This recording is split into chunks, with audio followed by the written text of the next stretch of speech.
Bakit ganito yung gobyerno? Talagang bawat sektor kasi nandyan sila at sinigurado nila may corruption kasi sila mismo ang corrupt, no? Oo. Sila mismo ang corrupt, napaka-corrupt ng mga yan, no? So, With sa CPP, NPA, NDF, ang isang gobyernong hindi nagsisilbi, no? Isang gobyernong magnanakaw. parang Kasi magnet yan eh. Oo. yes, at saka yung CPRRD noon, napakaliwanag niya sa amin, dalawa lang yung utos niya sa amin. Number one, huwag kayong magnakaw sa Pilipino. Pangalawa, magsilbi kayo ng maayos. No? So, ganun lang kami, no, mga ito. At bakit siya pumayag? No? Dahil politics. Gusto niya ng attack dogs laban sa mga Duterte. No? Kahit na komunistang terorista na yung kakakuntsaba niya. So, nakakabalik sila ngayon, and with the funding that they got, nakakabigay sila ng ayuda sa payatas, as far as Talaingod, all the way, the whole Philippines. Yan yung report na naririnig natin. Sila, yung baklang congressman na nagtitiktok. Manuel. Oo. Raul Manuel. Konting kibot. Tsaka si... Oo. Konting kibot sino si... yung parang- Sino? Yung may kasong Mahaba na kidnapping? po. Sino yun? Hindi, si... Franz Castro. Franz Castro. Oo. Ma'am, Si Sator, laging nagrarally. wag mo nang tawagin pangit, ma'am, ha? Baka mamaya demanda na naman tayo.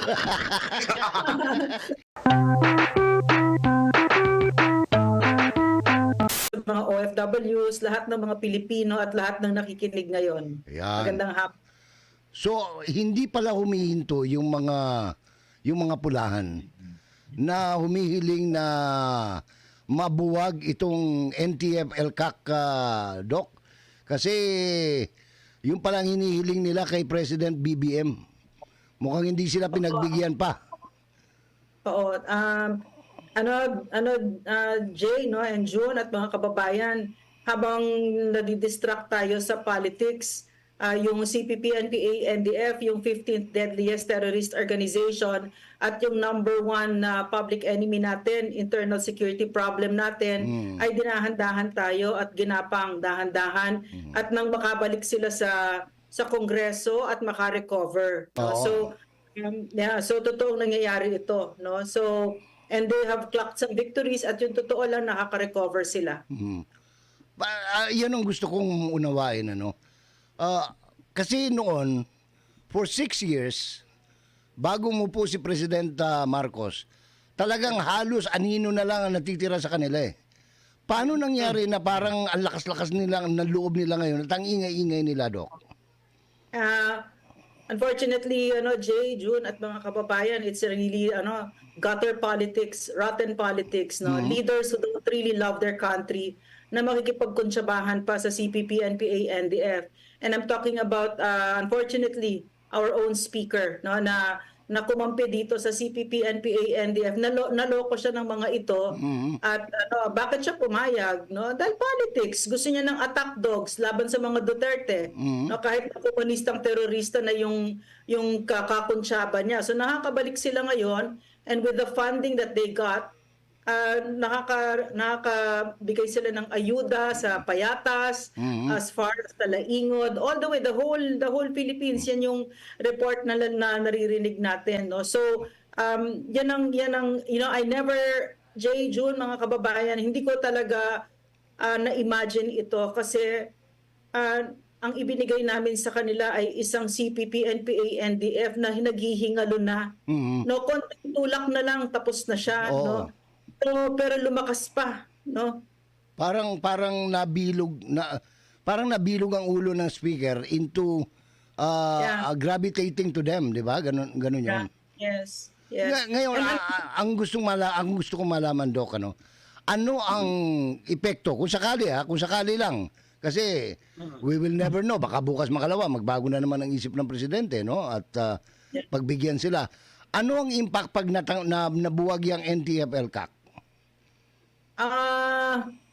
Okay, you want my honest opinion? Yes, Jay? yes. So, Honest opinion, para sa akin kasi ang NTF-ELCAC ngayon is a shadow of the former NTF-ELCAC. At ang malakas na lang dyan, in my opinion, ay ang legal cluster. The rest, wala na, napatahimik na. Yung the sharpest weapon during PRRD's time ng NTF-ELCAC was the communications. correct. No? Oh. pa ngayon na may naririnig ba kayo? Wala kayong naririnig, di ba? Nagagalit pa nga si Jonathan pagka si Mr. Malaya kapag nakakanti sila eh. Yeah.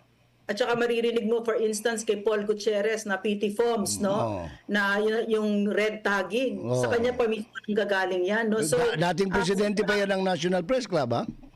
yes, Oo. correct. So, iba talaga ang political climates at nakikita natin ngayon kung sino yung may totoong paninindigan, sino yung totoong may prinsipyo, sino yung totoong nagmamahal sa bayan, at yung nandyan lang para sa pwesto at sa sweldo. At walang totoong pagmamahal sa bayan. Na nakakagulat kasi mga katrabaho ko marami sa kanila eh. Pero pala, no, pagka iba na yung leader, ay Nag-iiba ang nag-iiba kulay. din sila. Yeah, so, you're asking me now, what will happen if you abolish the NTF-ELCAC? No? Yes. Siyempre, malungkot ako dyan. Malungkot ako dyan. Baby namin yan. Oo. At maraming nagawang napakagandang mga programs. At tuloy-tuloy pa din naman. But it's squeaking because of the collusion, no, of government, of politicians. And maybe not all of it. Siguro Jay and June at mga kababayan ay conscious sila at aware. For instance, ang mga politiko, no, although maybe I'm just giving them a little bit so too much allowance. Alam nila yan. Oo. Alam nila, pero talagang hindi talaga mas malakas ang hila ng ambisyon at pera sa kanila kaysa sa taong bayan, kaysa yung mga anak natin na namatay bilang CPP, NPA, NDF, kaysa ang umusad na ang bayan. No? Mas gusto nila ang mga ambisyon nila na tumagal pa ng termino, etc. Kasi hindi naman makakaandar ang Pilipinas habang nandyan pa ang CPP, NPA, NDF, lalo na sa loob ng Kongreso. No, so dapat talaga ngayon magkapit-bisig tayo para matapos na natin ito. Gusto ko lang ibigay itong karanasan na Doc Lorraine, no? Para maintindihan ng mga nandito sa urban center sa Manila. Yes, At saka yung yes. mga 11 milyong OFWs na nakikinig sa atin. Ang impact ng, kasi hindi nila masyadong naunawaan siguro ng iba, ano itong NTF-ELCAC? Sa karanasan namin, nasa bukid, dahil ako'y taga-bundok eh. O sa Davao, no? Sa Davao Yes. Occidental, for example, yung mga lugar namin doon, Del Sur and Occidental, yung mga dating bundok, nagkaroon ng mga national high school. Yes. Natuto yung mga bata. Tapos nagkaroon ng mga investment na namuhunan yung mga pagtatanim ng gulay, pagtatanim ng maayos na kapihan. In other words, naging busy ang community. Wala nang panahon para mag-entertain sila ng mga nagre-recruit na maging rebelde. Kasi dating hotbed kami ng mga NPA eh. Nawala lahat yun. Dahil dyan sa NTF-ELCAC na yan. Ngayon, kapag nawala yan, abay, hindi ko alam kung anong mangyayari doon sa mga kanayunan, ano? Pinag-iisipan ko kasi yan eh. Pinag-iisipan ko na matagal, no? Hindi naman nangyari yan na aksidente. Yung experience ko sa NTF-ELCAC noon, nag-converge talaga ang buong gobyerno under the leadership of PRRD kasi napakaliwanag niya sa amin. Ang sabi niya sa amin, kung gusto niya talagang matapos ito, no, dalawang salita lang ito, good governance, magsilbi Good tayo. governance. So sineryoso talaga namin yan. Halos nakatira na kami sa bundok. Si Secretary La Peña na dati ay TESDA, he's in his 70s, but you could see him naunahan pa niya nako sa bundok na napakalayo. Lampas pa sa Santo Niño, ang layo-layo no, na walang nakakarating na gobyerno noon. And yet he was there, he was installing solar lights, and he wasn't the only one, it was all of us. And so now, nagpapaisip ako talaga dito, Jay. Sa totoo lang, good governance talaga ang gumawa nito. So, isang bonanza sa CPP, NPA, NDF, ang isang gobyernong hindi nagsisilbi. No? Isang gobyernong magnanakaw. Parang magnet yan eh. Oo. Yes, at saka yung CPRRD noon, napakaliwanag niya sa amin, dalawa lang yung utos niya sa amin. Number 1, huwag kayong magnakaw sa Pilipino. Pangalawa, magsilbi kayo ng maayos. No? So, ganun lang kami. No? So, Hindi ka pala pwedeng mag-congresswoman, Doc. Ano yun? Hindi ka pala pwedeng mag-congresswoman ngayon 2025. Bakit hindi man ako interesado? Hindi kasi yung sinusunod mo yung good governance, wag magnakaw, ano pa yung magsilbi ng maayos. Oh. Yeah. Oh. Pero alam mo Jay, alam mo June, naawa ako sa kanila naawa ako dito sa mga mukhang perang lingkod bayan na ito. Kasi hindi nila alam yung joy na nag-serve ka. Kasi yung mga sinabi mo dyan, ikaw lang ba nagsasabi niya na bigla na lang nagkaroon ng mga eskwela, nagkaroon ng health Ay, hindi, centers. matagal. Oo. Game changer yan. Game changer ang NTF-ELCAC. Marami talagang nagbago dyan, no? So, and you know, one little experience that I had, no? Punta lang ako sa, I can't remember the name of this. Malayo Community, ito, sa Surigao. I forget the name. Ito, So, taga Surigao si Jun eh. Taga Surigao yan si Jun. Oh. Surigao ako. Surigao del Norte. Del Norte po. Nagpunta Doc. ako dyan. Tapos, ang pagpunta ko doon, alam ko dapat meron na dapat eskwela dito. Bakit wala pa, no? So, tinanong ko lang, nag-meeting kami ng NTF-ELCAC, sinabi ko, bakit wala pang eskwela? Di ba pre-namis natin yon, pinangako natin yon. You know, in 3 months, nagkaroon ng eskwela. Oo. It was a big school, it was just a schoolhouse, no, na kasya lang ay 100 lang na estudyante. Oo. And yet I'm seeing, no, with the power that we had, merong nangyayari, 'di ba? Na for the first time nangyari 'yan, na parang nahiya pa ako noon kasi parang liit-liit naman, tapos parang nag-iiyakan na sila, tuwan-tuwa sila na meron silang gano'n. Napakaliit ng hinihingi ng mga kababayan natin. Ang ginagawa niyo pa, namamalitika pa kayo, 'di ba? So, naawa ko sa kanila kasi hindi nila alam ano ba naman yung how much money exactly do you need in this lifetime? Kasi dito ako nagulat sa administrasyon na ito na paulit-ulit maririnig mo, puro pera, mga mukhang pera, puro pera. Oy, Diba? billion lang naman. No?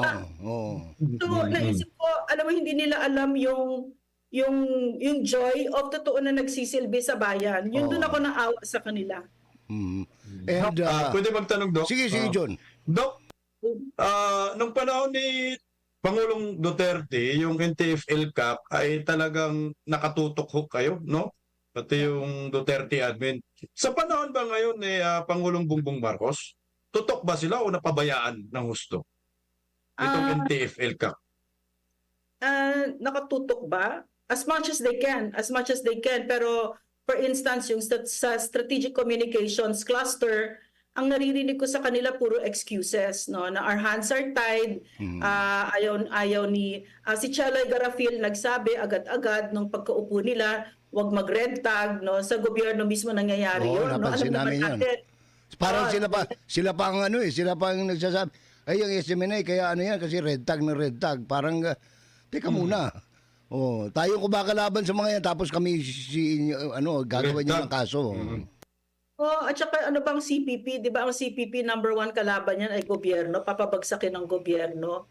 Di ba sa tayo yung nagdedepensa sa kanila dahil inaaway natin ang mga gustong magpabagsak sa kanila, pero tayo ang naging kaaway. Yan yung hiwaga ng Marcos administration. No? Yan ang hiwaga.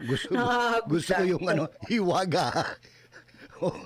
Misteryo talaga eh. Dahil hindi mo it is beyond the commerce of man, no? Yung isipin mo na yung katuwang mo sa pagbaka sa malaking problema ng bansa ay yung pampag-iinitan. Inaaway. I think that ang napansin ko kasi, ang experience ko with them, napakahahambog. Akala nila alam na nila, pero actually hindi nila alam. Yung sinasabi ni PRRD, wala kayong alam. Talagang hindi nila alam. Parang hindi nila kami inupo at tinanong ano ba yung maayos na transition dito. In fact, they didn't want any transition na maayos, na i-brief namin sila. Parang pag-upo nila, iba talaga pala ang nasa agenda nila. Iba yung layunin. Malayo. Kaya 2 years after this Marcos administration, 2 years into this administration, it's very clear already na ibang-iba yung agenda nila. No? Number 1, term extension. Number 2, term extension. Number 3, term extension. Pa rin, So, nalulungkot ako kasi kailan ba sila magsisilbi sa taong bayan? No? Marami na nagrereklamo, nagugutom ng Pilipino. And this is not rhetoric. Ano ba kayo? Puro kayo politika. Diba? Lumalakas na ba talaga ngayon uli ang NPA, Doc? Gaano sila kalakas ngayon? Hindi pa rin sila lumalakas, pero I would like to caution the NTF-ELCAC, you're starting to believe your own press releases. Okay? Totoo pa ding problema ang insurgency. Totoo pa din siya, no? andyan pa rin sila sa Kongreso. At saka bakit sila tumagal ng 55 years? Kasi alam na alam nila paano gapangin ang sistema at paano pabagsakin ang sistema. Alam Naaral nila na paano- nila. Naaral nila Ako, yan. yun ang basa ko rito, Doc Lorraine. Parang naaral nila over the 6 years na nandiyan kayo. Teka muna, nahirapan tayo noon. Paano bang gagawin natin para malusutan na naman natin yan? Oh. Yeah. Sino ba Pero sino ba mga greedy diyan na pwede natin bilugin ang ulo, 'di ba? Yung mga ganun. Correct. That's right. Like I said, no, Jay and June, ng mga kababayan, ang pinaka-formidable na kaaway ng CPP, NPA, NDF ay ang isang totoong lingkod bayan. Diyan sila takot na takot. No? Kailangan Correct. siraan nila si Rodrigo Duterte, kailangan siraan nila, kailangan patuloy nila ang barangay captain na hindi pumapayag sa terorismo. Yan ang and conversely, ang pinakakaibigan nila pag magnanakaw ang mga lingkod bayan at walang puso sa mahihirap. Yan. Diyan sila bonanza. Diyan sila tumatama sa sweepstakes, no? O kasi magkakaroon sila ng dahilan para kumbinsin uli yung mga tao, yung kabataan lalo na. O kita nyo, magnanakaw si ganito, ganyan-ganyan, di ba? Yes. Mm. Yeah. Makikita ninyo, puro mga magnanakaw. Nakita nyo ba yung PCSO? O wala silang pakialam sa inyo. Hindi sila nahihiya sa iyo. Ganyan na sasabihin nila. Tumataya kayo ng 20 pesos, Pero- niloloko ko lang kayo niyan. O. Pero ngayon, bakit hindi sila nakaka-criticize sa Marcos admin? Doc? tahimik sila, di ba? Tahimik sila. Ang mga CPP, NPA, NDF ngayon, sa totoo lang mga tuta ni Marcos yan ngayon. So bakit? Nakikinabang sila. Nakikinabang Oo sila. nga naman, Bilyon- ano. Napansin ngayon, no? namin yung Doc Lorraine. Kasi noon, konting kibot, nagrarally sila Rene. Rally agad. Kung sino-sino pa yan. Pati sila, yung baklang congressman na nagtitiktok. Manuel. Oo. Raul Manuel. Konting kibot. Tsaka Konting kibot sino yung parang sino yung may kasong Mababa na kidnapping? po? Sino yun? Hindi, si Franz Castro. Franz Castro. Oo. Ma'am, Si Sator, laging nagrarally. wag mo nang No. tawagin pangit, ma'am, ha? Baka mamaya demanda na naman tayo. Damay-damay na tayo dito. Kaya nga, para sa akin, ang ganda-ganda din ng opportunities that are presenting itself right now. Kasi nakikita natin, ang CPP, NPA, NDF, nagpapanggap lang siya. Hindi totoong galit siya sa pasista. Hindi totoong galit siya sa imperialismo. Hindi totoong galit siya sa mga ismo-ismo niya. Sindikato lang yan. Wala pala, no? Ang gusto lang nila ay yung ating mga anak na ma-recruit at humawak ng barel Oo. at mamatay na Oo. bilang NPA. No, yan ang gusto nila. No, yan lang yung hangarin nila. No, gusto nilang pumatay ng maraming sundalo, gusto nila mabalo napakaraming mga asawa ng mga sundalo, maging orphans ang mga pamilya ng mga sundalo at mga pulis, at gusto nila buong pamilya ng mga tribo ay maging NPA. No? So at mamatay bilang NPA. Pero sila diyan, no, napaka-komportable ng mga buhay kasi mga magnanakaw yung mga yan, sindikato, no. Ay, isipin mo, meron pa silang PDAP, di ba? Yung Yes. Yes. Pera pa ng gobyerno ang ginagastos. Oo. Yeah. Oo. Yan yung kawalang-hiyan ng mga yan, no. Ginagamit ang judicial system natin para sirain ang judiciary, ginagamit ang gobyerno para sirain ang gobyerno, ginagamit ang mga pamilya natin para sirain yung mga anak natin. Lahat ng maganda pag hinawakan ng mga teroristang ito nagiging obscene, no. So at saka bakit ganito yung gobyerno? Talagang bawat sektor kasi nandyan sila at sinigurado nila may corruption kasi sila mismo ang corrupt, no? Sila mismo ang corrupt, napaka-corrupt ng mga yan, no? So Which brings me to my last question, Doc Lorraine. yes. Kasi ako, nasyak ako rito to tell you the truth. Nasyak ako na hindi pumayag si BBM dun sa lambing nila. Kasi ang lambing nila, buwagin yung NTF-ELCAC eh. Yeah. Tingin mo magkakalamat ngayon yung unholy alliance ng Marcos Jr. regime and the front organization of CTG? Jay, and June and mga kababayan, there are different ways of skinning a cat. Maaring nandyan ang NTF-ELCAC pero ineffective na siya. Maaring gano'n, katulad ng ginawa nila sa Stratcom, di ba? Oo, tama. Nandyan, pero nagapang na. No, at para sa akin, kasi kilala ko pa rin yung mga nandyan, nasasaktan ako para sa kanila kasi nakikita ko yung pagka-inutil na nila, nakakaawa, no? At lagi na lang ang excuse ay nakatali ang mga kamay namin. So, magkakalamat ba? Hindi. Ang CPP, they know a good thing when they have it, no? Nakahanap sila ng linya sa president, nakahanap sila ng linya sa speaker, hindi nila sasayangin 'yan, no? So they'll keep on chipping at this, they'll keep on asking for it, but in reality, no, they have a communication secretary like Cheloy Garafil. There's no need to abolish the NTF-ELCAC because it has Sabagay, become a shadow of its former self. If you have a press Correct. secretary who is married to Yes. married to a comrade in arms, no? Yes. Mukhang parang napakabalinto na di ba? Yeah, but you know what? There's one cluster that gives us a lot of hope still sa NTF-ELCAC, and that is the legal cluster, legal cooperation cluster. Ang gagaling ng mga yan, at saka talagang very brave, very excellent, tuloy-tuloy na they don't lose sight of, kasi ang mangyayari dito talaga sa legal arena, diyan natin tatapusin ang CPP, NPA, NDF. And at this point, no, they're still trying to recover, pero maraming salamat sa PNP, sa AFP. Mahihirapan sila. Mahihirapan talaga sila. Pero at the same time, it's a game that is ours to lose. In other words, they're a low-lying fruit.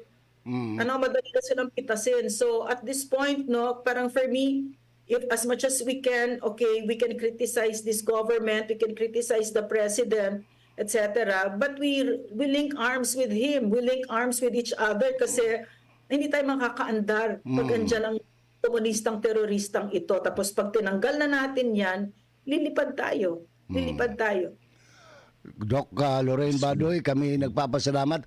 Pasensya ka na, inistorbo ka namin sa iyong pamamahinga, pero ang dami namin natutunan mula sa iyo. Maraming salamat, Jay at June at mga kababayan. Magtulungan tayo.